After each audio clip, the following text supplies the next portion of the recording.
hapon guys.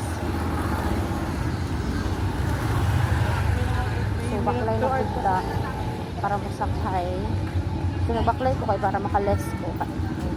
Special mga good guys. 50 siya. Pero kung ano lang, nandito ko sa kanto ko sakay, 50 lang.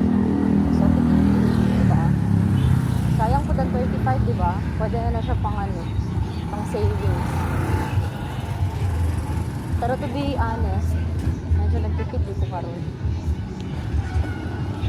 So, need na to bili yung baklay. Pero ano naman, carry pa naman sa oras. Kaya pa magbaklay-baklay.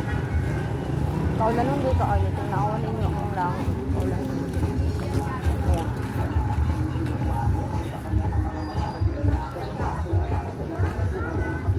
Ayan. Dito sa likod ng ulan.